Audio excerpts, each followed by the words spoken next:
नरमोधदाता सुबुद्धि विशालम क्षमाशील अतिधीदारं भगत प्राण रूपम दया गुण्य पारम नमो सद्गुरु ज्ञान दाता स्वामी नमामि नमामि नमामि नमामि।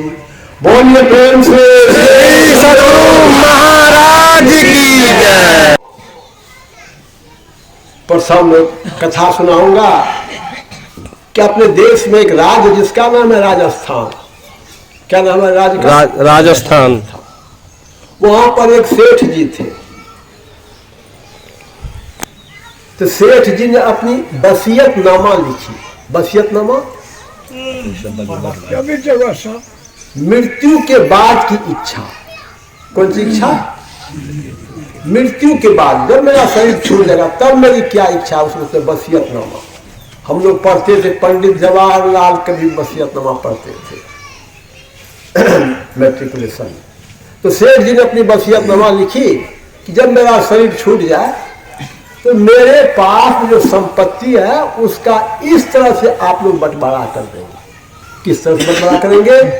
मेरे संपत्ति का दूसरा भाग मेरे लड़के को मिलना चाहिए, मेरे संपत्ति का चौथा भाग मेरे नौकर को और पांचवा भाग मेरे नौकरानी को मिलना चाहिए, क्योंकि उसने मेरी बड़ी सेवा की है। ऐसा लिख करके सेठ जी ने अपना शरीर छोड़ दिया। जब उनका दाह संस्कार हो गया तो वसीयतनामा को निकाल के पढ़ाने लगा। क्या लिखा वसीयतनामा? इस प्रकार लिखा है। संपत्ति क्या है? 19 ऊंट। कितना ऊंट? 19। वसीयतनामा के अनुसार 19 का दूसरा भाग किसको देना चाहिए? लड़का। 19 का दूसरा भाग कितना होगा? कितना होगा? 9.5। 9.5 कैसे होगा? जब एक ऊंट को 2 टुकड़ा करेगा तब 2 टुकड़ा करेगा तो ऊंट बचेगा। और जब नहीं करेगा तो कितना हो जाएगा? या तो 10 होगा कि 9 होगा। तो 10 ऊंट दे दीजिए सेठ जी लड़के को, काहे मारिएगा? कितना बच गया? 9 का चौथा भाग कितना बचेगा? किसी तरह से 5 लोग कहते थे 10 दे दो इसको और 9 दे दो, बनता ही नहीं था। कहा कैसे होगा बंटवारा? कोई उपाय नहीं सोचता है। लेकिन उस इलाका में था एक चतुर व्यक्ति जो पंचायत किसी से नहीं होती थी, उसके पहुंच उस पंचायत हो जाता। तो सेठ जी का लड़का सुबह सुबह पहुंचा उसी चतुर व्यक्ति के पास। कहा बेटा क्या समस्या है? कहा बाबू जी इस तरह की समस्या। कहा मामूली समस्या, हम कला है, इस समस्या हमको जम नहीं है, तुम पंच को बुला कर रखना, हमारे बलिदान हो जाएगा।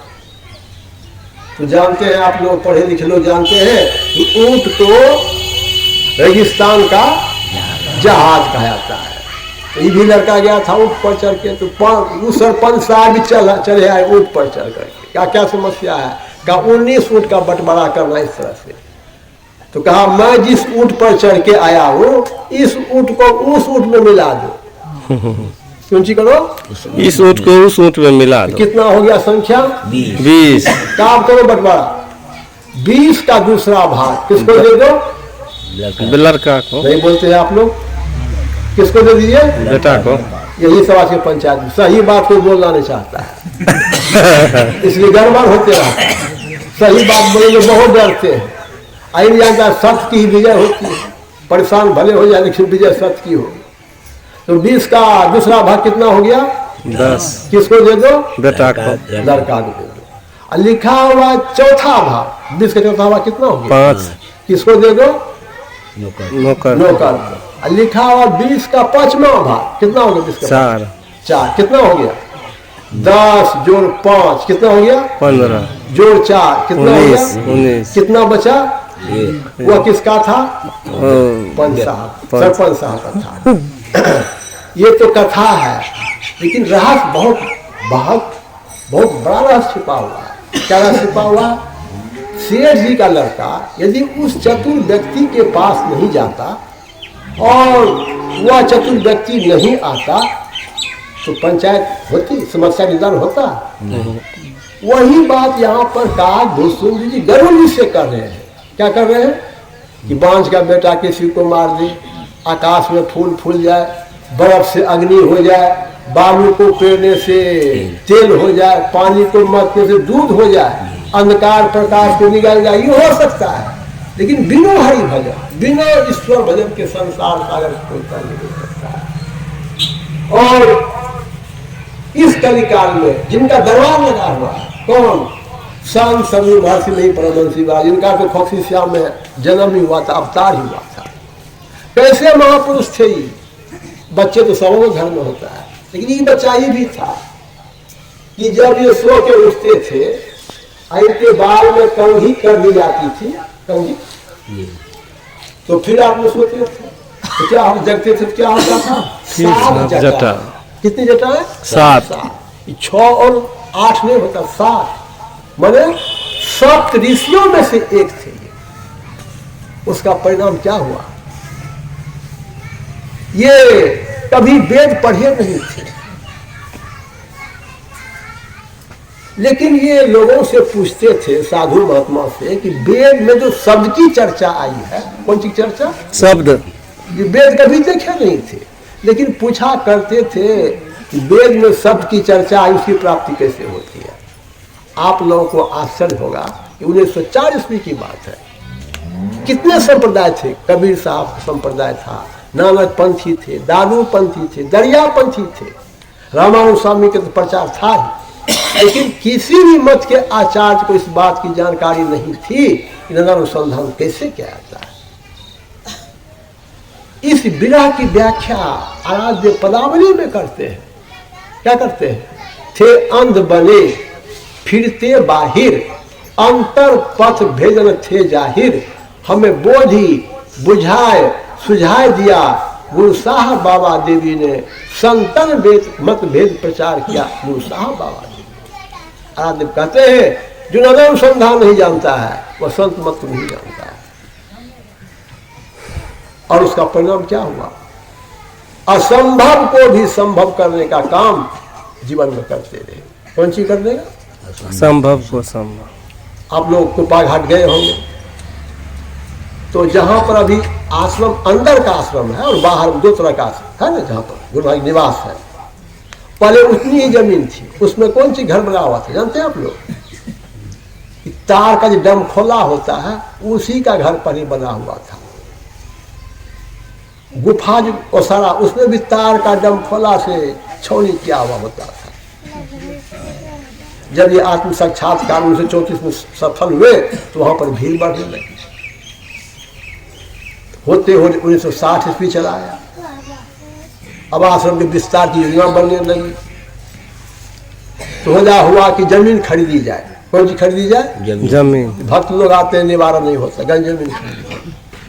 तो 1956-57 में 60 ईस्वी में लगभग में कितना रुपया? 60,000 रुपये की व्यवस्था की गई जमीन खरीदने की। लेकिन जमींदार थे, उसका नाम सूर्य मोहन ठाकुर, उन्होंने कहा 80,000 से 80 पैसा भी कम नहीं लेंगे। पैसा कितना है? 60,000। अध्ययन मांग कितना है? 80,000। सब लोग जितने भी आश्रमवासी सब गुरु महाराज के पास पहुंचे, कहा हजूर बड़ी समस्या है। क्या क्या समस्या है? जमीन का कीमत सूर्य मोहन बाबू 80,000 मांगते हैं। आज आप लोग कितना देना चाहते हैं? हजूर 60,000 रुपया है। इसमें कौन बड़ी बात है? बुलाइए सूर्य मोहन बाबू को। बुलाया, क्या बात है? कहा हजूर इतना रुपया। कहा देखिए, नहीं आपकी बात, नहीं हमारी बात। किसकी बात? नहीं आपकी बात चलेगी, नहीं मेरी बात। जो ईश्वर का मन होगा वही चलेगा। मान जाइएगा? कहा मान जाइए। कहा 2 ठो पुर्जा लीजिए, एक ठो में लिखिए 60,000, एक ठो में लिखिए 80,000। जो पुर्जा उठ जाएगा वो मान लेगा। कहा मान होगा? कहा मान जाएगा। 2 पुर्जा में लिख दिया, बराबर कागज के टुकड़ा, किससे वोट फेरने हो जाए। कहा आप ही उठाइए, हम लोग नहीं उठा दो। कौन सी कीजिए? आप ही।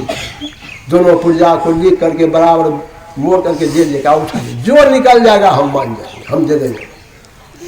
उठाए तो कौन निकला? 60,000। ये कैसे हो गया? कैसे हो गया?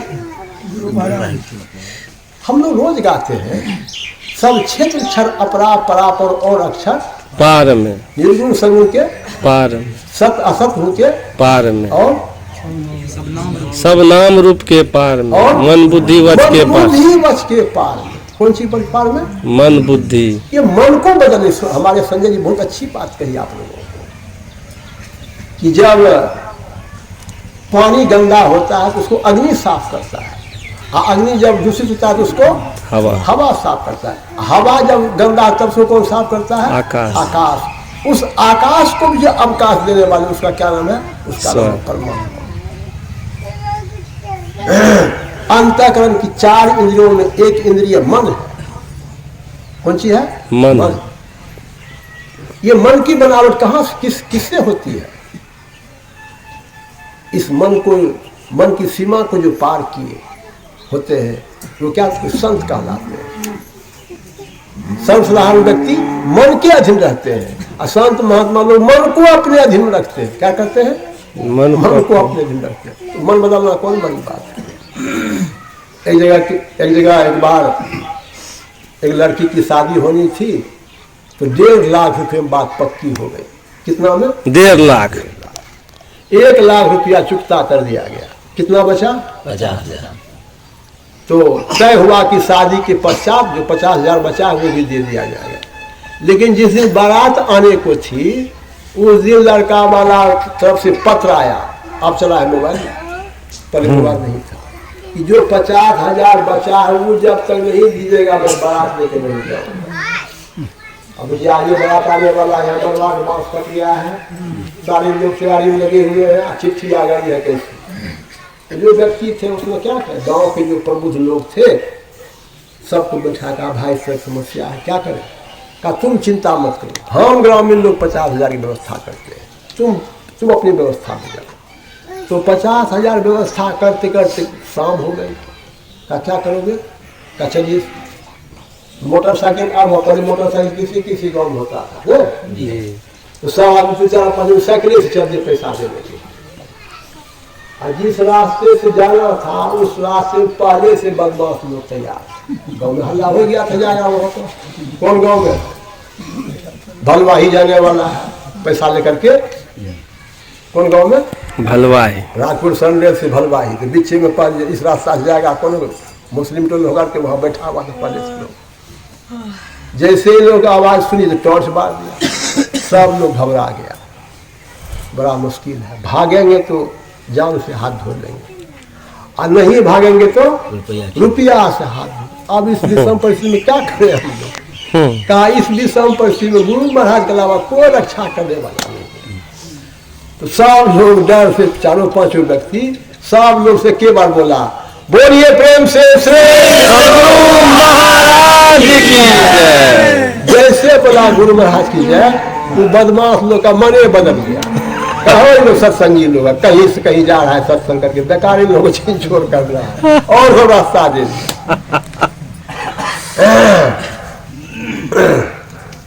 तो ये सब काम कैसे हो गया? ये सब काम भक्ति से हुआ। कैसे हुआ? भक्ति से।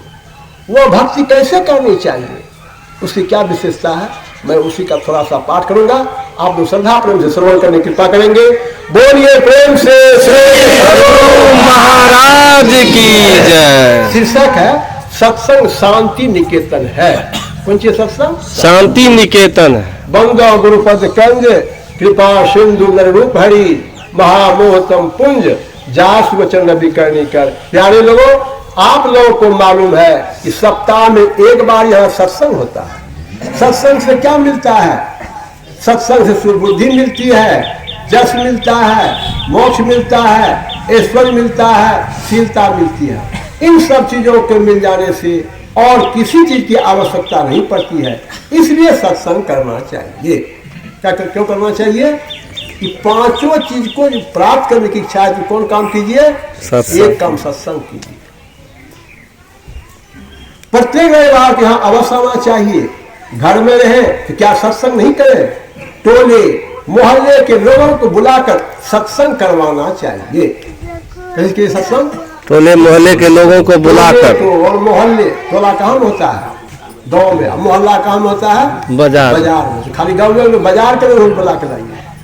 टोले मोहल्ले के लोगों को बुलाकर सत्संग करवाना चाहिए। जिन्हें काम से फुर्सत नहीं है तो उनको भी कह सुनकर समझा बुझाकर सत्संग में लाना चाहिए।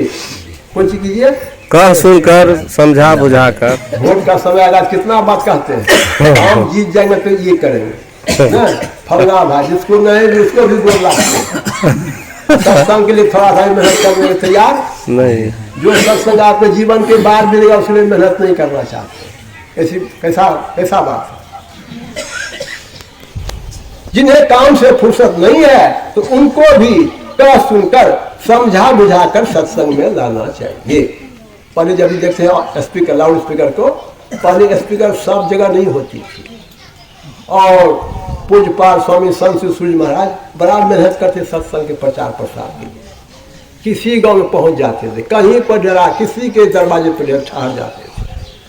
कैसे इनको पता चल जाता था कि फलाना व्यक्ति श्रद्धालु है, पता नहीं। जानते हैं, होते होते ही पटना भी चले गए। कहाँ चले गए? पटना। कैसे पता लिए कि दरोगा बाबू था धार्मिक प्रवृत्ति के लोग, कभी कोई जान पहचान, उसके यहाँ चले गए, मेरे फ्लैट में दरोगा राय के यहाँ। कैसे ऐसा प्रभाव पड़ा कि चेले बना। श्री सतगुरु महाराज की जय। सत्संग ऐसे हो रहा था और उसमें गुरु महाराज का कार्यक्रम देखा, स्पीकर लगा हुआ, कुछ लगा हुआ, स्पीकर लगा हुआ। वो था गरीब आदमी, बाबा को बुलाया, कहा जी ऐसे समझू कि स्पीकर तुम लाया है कि आयोजन करता लाया है। बाबा घबरा गए, कहा क्या कहने के, कहा नहीं हजूर वही लाया, हमने लाया है। तो आराध्य को देखो, तुम गरीब लोग को उत्साहित मत करना, तुम्हारे फिर में जल्दी पड़ जाएगा। तुम अमीर लोग को उत्साहित करो ताकि उसका पैसा जो लगेगा सत्संग में उसका कल्याण हो। बोलिए प्रेम से श्री सतगुरु महाराज की जय। जिन्हें काम से फुर्सत नहीं है तो उनको भी कह सुनकर समझा बुझाकर सत्संग में लाना चाहिए। तो लाभ क्या होगा उनको, आगे सुनिए। आदत लग जाने पर वह काम को छोड़कर भी सत्संग में आवेगा। कैसे आवेगा? काम छोड़कर भी आवेगा। यह सत्संग शांति निकेतन है और जो लोग सत्संग के बाद से समय परिश्रम अर्पण करते हैं वे लोग सत्संग का फल शांति पा जाते हैं। क्या पाते हैं? शांति। शांति उनको मिली, इसका क्या क्या लक्षण है? उनको शांति मिल जाए, इसका क्या लक्षण है? आज न कल हम लोग अंतिम सांस लेंगे। कौन सांस? अंतिम। भगवान बुद्ध कहते हैं शांति में मृत्यु। कैसी मृत्यु? शांति में। हमारे एक प्रेमी है जिनका नाम था राम प्रकाश यादव।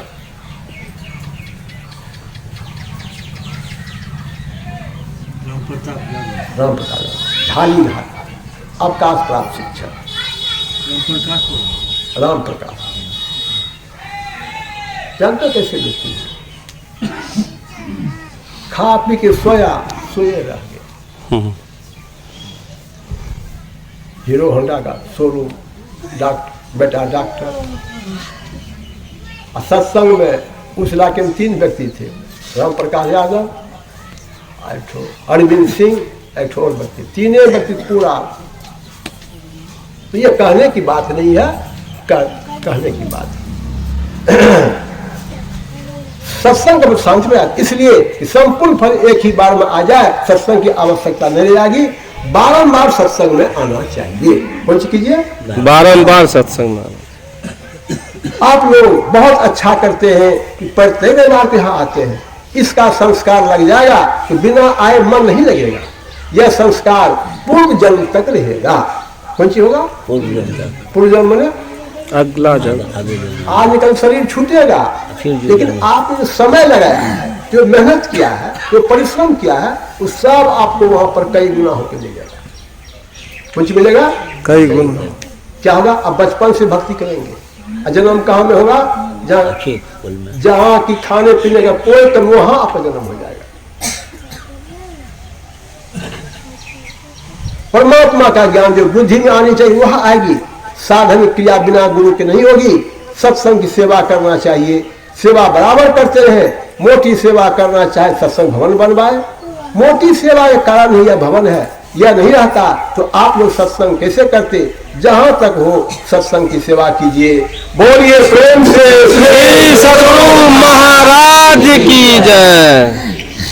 संत सद्गुरु महर्षि में परमहंस महाराज यह प्रवचन अगस्त 1980 को महर्षि में आश्रम सत्संग हॉल कुपाघाट भागलपुर में हुआ था।